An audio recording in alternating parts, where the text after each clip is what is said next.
Una, eto po, sabi ni VP Sara kung ma-impeach ako, yan ay sinulat na ng Diyos. Hindi man ako ma-impeach, see you tomorrow. 'Di ba ang ganda 'no? Sabi ko kasi niya, nag-usap sila ni PRRD. Huwag na kayong mag-alala kasi ito nangyayari sa'tin ngayon sa pamilya. Tinadhana na 'to, Panginoon na. Maganda yung paniniwala nila 'no, bagamat sinasabihan sila ng mga demonyo ng mga kalaban. Pero ang paniniwala po ng mga Duterte talagang kaloob na ng Diyos 'to. Kasi tama nga rin naman 'no, sino ba naman mag-aakala na isang mayor sa Davao, isang mayor na taga Mindanao ay mananalo.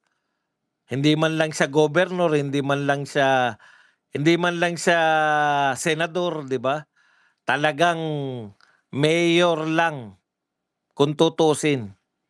Ng marami pa pong mas sikat na siyudad, mas marami pa pong, gobernador ng mga sikat na probinsya. Kaya maganda yung paniniwala nila, eh. Dahil diyan, nafe-free yung kanilang mga utak sa mga alalahanin. Kaya maganda pananaw nila, eh. Unlike nitong mga demonyong kalaban, sa tingin nila sila yung nagpapasya. Kaya sila stress lahat, eh. Nakita niyo ba yung mga pagmumukha ng mga demonyo? Ikumpara niyo sa itsura ni VP Sara, ni Pulong at saka ni Basti. Ikumpara niyo po yung mga itsura po ng mga demonyo mag-isip. Tignan niyo po. Baka sabihin niyo, bata pa si VP Sara. Mas bata pa po yung mga Makabayan Black, eh. Si Percy Sandanya mukhang bata pa yan, eh. Pero tignan niyo po, yung hilatsa ng mga pagmumukha nila. Alam niyo yung pagkakaiba? Kasi eto sila VP Sara, kahit po sinasabi niyo na mga demonyo, sila po yung tunay na naniniwala sa Panginoon. Kaya sila, ganyan po yung may mga, hindi ako religious, kaya ako problemado. Tignan niyo sila Tatay Digong, sila VP Sara, dapat nagwawala na araw-araw yang mga yan, eh. 'Di ba? Sa ginawa po sa kanila, sa patuloy na ginagawa sa pamilya nila. Pero dahil naniniwala nga sila na ito kaloob ng Diyos, very ano sila, eh, wala tayong magagawa. Ako, mayor lang ako, naging presidente, kaloob ng Diyos yan. Ganun ang paniniwala ng mga yan, eh. Eto kasi mga 'to, control freak lahat. Gusto nila kontrolin pati mga sinasabi ng tao. Si VP Sara, tawa lang ng tawa sila kasi wala tayong magagawa, eh, kung yan ang nakaloob ng Diyos, eh. Ma-impeach ako, okay.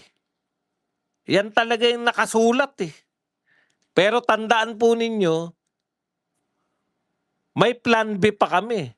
Impeach nyo man, bumaha man ng pera kasi trilyon na inuutang ngayon, eh.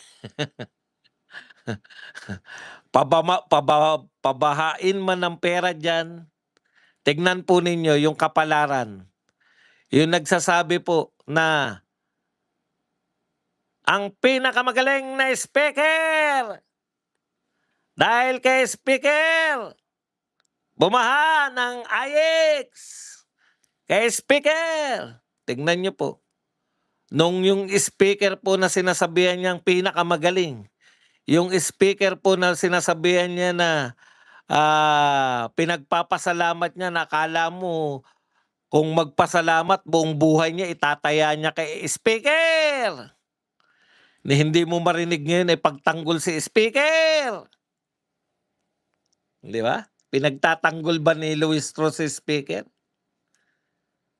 Ngayon may kaso na. Mastermind. Ni walang nagtanggol, sana sila Chua? Puta, nagbaliktaran na. Dating lakas si MD. NUP na ngayon si Chua. Ngayong araw lang bumaliktad.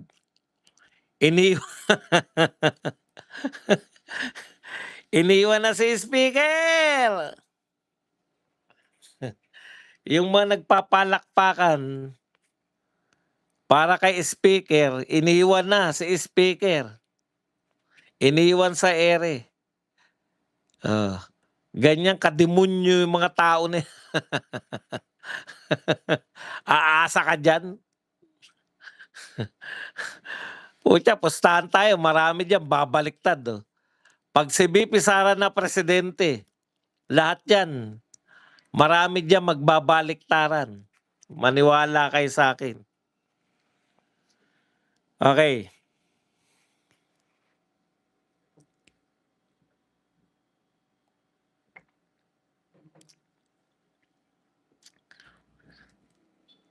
Eto po, sinabi ni VP Sara, dito talaga masasabi na mabuti silang anak, eh. Yang mga Duterte siblings. Yan talaga patunay na mabubuti silang anak. Nagsasalitan sila, walang pakialam. Kahit na magtanong kayo kung saan galing yung pamasahe nila, hindi humingi sa inyo. Biruin niyo pinakulong niyo tapos ko-questionin niyo bakit may pangdalaw sila.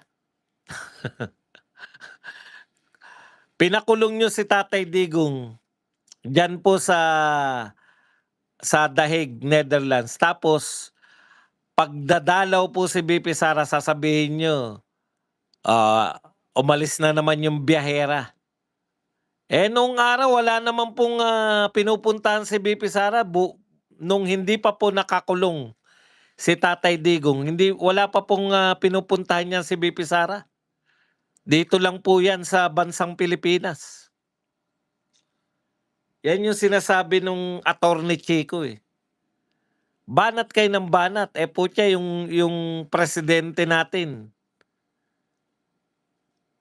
kita niyo naman po kung papaano bumiyahe yung presidente natin, hindi niyo naman mabanatan. Banat kayo ng banat sa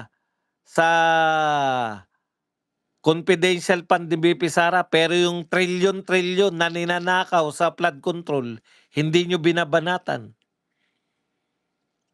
Kaya halatang-halata, eh. Eto po, kahit sino pa po ang, tatakbo laban kay VP Sara, isa lang po ang katanungan ng mamamayang Pilipino.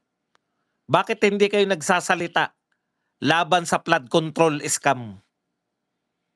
Leni Robredo, bakit tahimik ka sa flood control scam? Raffy Tulfo, bakit tahimik kayo?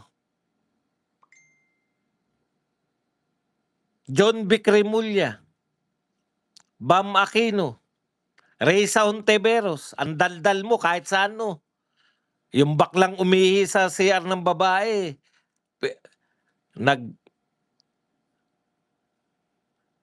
nag-imbestiga ka dahil may baklang gustong umihi sa CR ng babae. Gusto niyong usigin yung gwardiya. Oh. Bakit tahimik kayo sa flood control? Yan lang po ang ibabato ng tao sa inyo pag nangampanya kayo.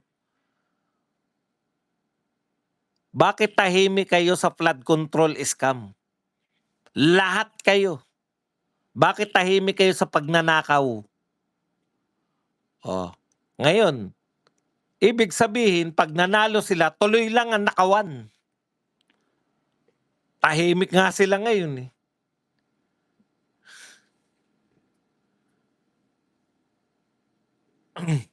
Naranasan na po namin, hindi nyo na po kinakailangan sabihin yung Davao City.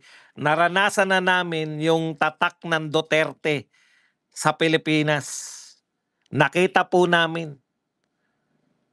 Wala pong magnanakaw, kung meron man, hindi ganito kalaki. Pwede ba mong mawawalan yan? Siyempre, nagpigil nga. Kaya nga ayaw nilang bumalik yung Duterte kasi napigilan sila magnakaw for 6 years. Takot din, eh.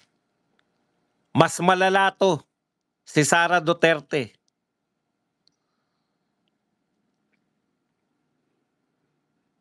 Ang takot lang naman sa mga Duterte, yung mga kriminal, mga magnanakaw at kriminal. Pero yung mga katulad natin, na sumusunod sa batas, puta, tuwan-tuwa tayo na Duterte yung pinuno. Hindi tayo nangangamba yung mga anak natin dalaga. Eh baka may anong mangyari.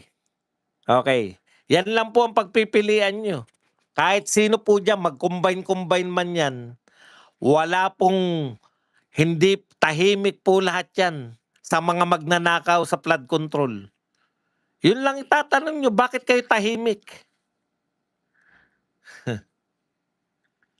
Ang iingay pare-pareho niyan, yung magkapatid na tulpo, maingay yan. Yang si Leni Robredo, naku po. Nung panahon na Vice President yan, dumadayo pa yan para siraan si Tatay Digong eh. Dumadayo pa sa ibang bansa eh. Oh. Pero bakit tahimik ngayon? Sa mga magnanakaw sa flood control. Ganyan talaga buhay.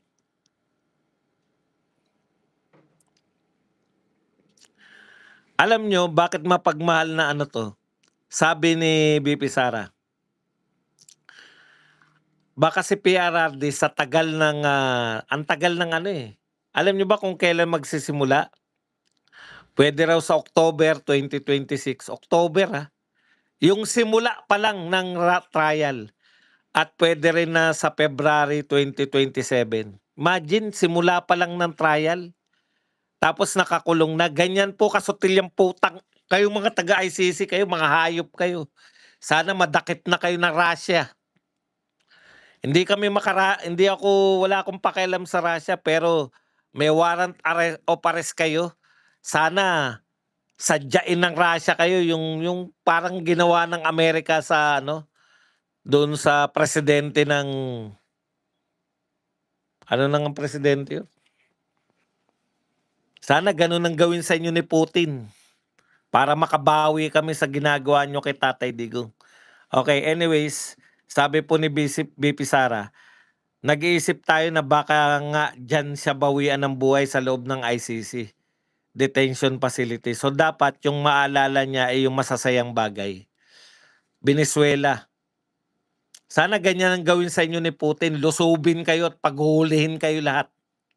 Mga hinayo pa kayo.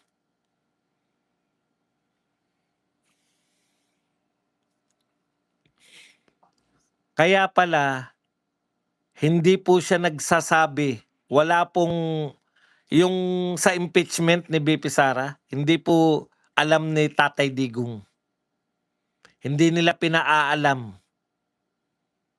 Para naaawa si Sara Duterte kasi mag-isa lang siya.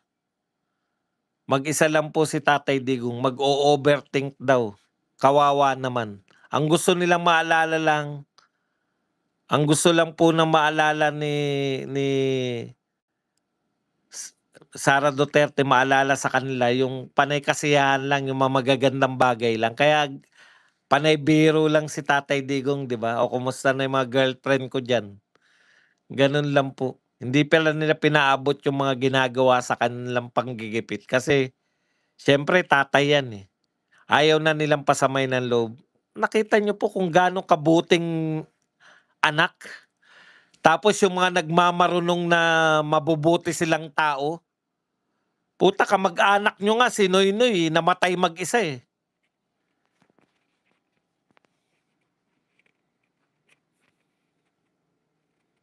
Masyado kayong ano, yan ang tunay na pagmamahal sa pamilya. Kung kaya mong mahalin yung tatay mo ng ganyan, hindi sila naglulubay ng suporta. Palit-palitan, lagi pong merong anak na dumadalaw, palit-palitan lang sila ng ano, ng araw ng dalaw. Pero hindi po lilipas ang isang linggo na walang pamilya na o walang anak na dumalaw kay Tatay Digong.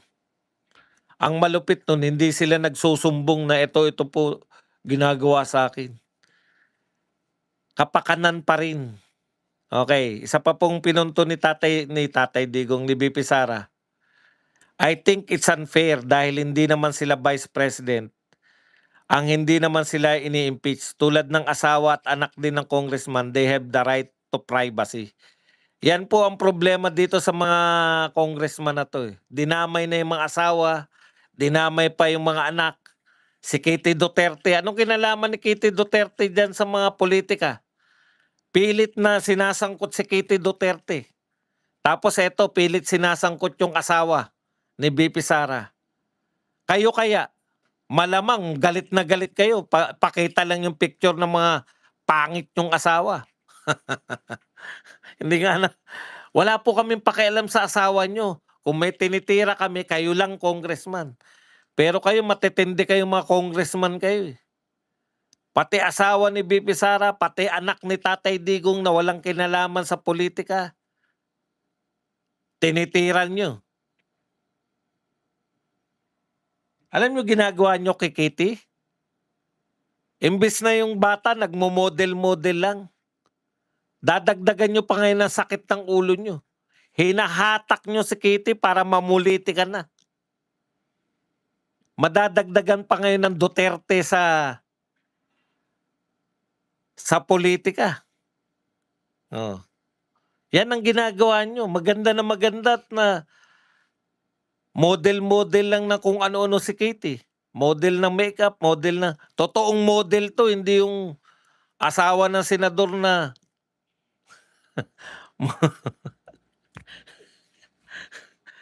Kaya sabi ko nga, bakit sikat ba na modelo yan? May pinagtanungan ako, bakit lagi nasa Paris yan? Yung pala pag may mga Paris show, doon naman siya sa labas ng Rumarampa sa kalsada. Hindi pala parte ng ano, hindi pala parte ng fashion show yan. Akala ko naman, sabi ko, pwede pala sa mga Paris yung mga sa Europe yung mga hindi naman katangkaran, eh, di ba? Pwede palang mga modelo yang mga ganyan. Nagtataka kasi ko, eh. Ang mga modelo alam ko mga 6-footer, eh. Tapos si Heart Evangelista, siyempre 'di ba proud ka rin. Biruin mo siya yata pinakamaliit na modelo. Nung na-realize rampa lang. 'Pag may tao, rampa.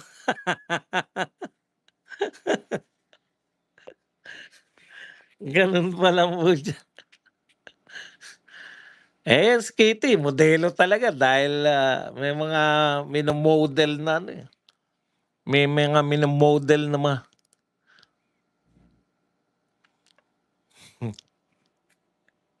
na-realize sabi sa'kin, "Hindi, sa labas lang siya nagmo-model." Sa labas? Anong sa labas? Sa labas, sa kalsada.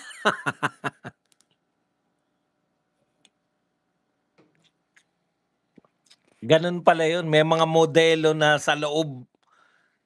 Eto mga model na panlabas, parang ako taga BGC ako, eh.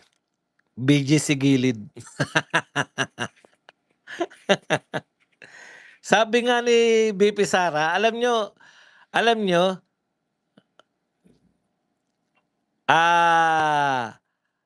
yung sinabi na 'to ni VP Sara, eh, 'di ba? Sabi ni VP Sara, kung hinayaan niyo lang siya nagtanim na nagtanim, inatake niyo kaya sakit ng ulo nila si VP Sara, 'di ba?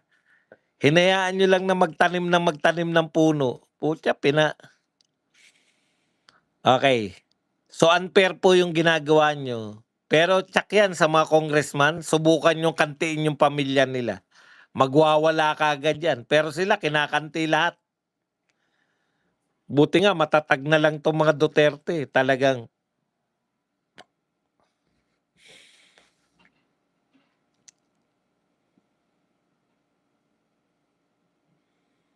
meron pang sinabi, ito po sabi po ni VP Sara yan, yung Marcos administration nanawagan po siya na i-prioritize niyo naman. Sa totoo lang po, ito po ang problema ng Pilipinas. Ang taas po ng inflation rate. Ibig sabihin po ng inflation rate, mabilis po yung pagtaas ng presyo, pangkalahatan po na pagtaas ng presyo ng bilihin. Yan po ang prioritize nyo. Pagbaba ng piso, bagsak ang piso. Magkano na po ang dolyar ngayon? 61? Napakataas ng piso. Napakababa po ng piso kumpara sa dolyar. At saka siyempre, yan pong hindi pa rin po tapos yung problema natin dyan sa Middle East.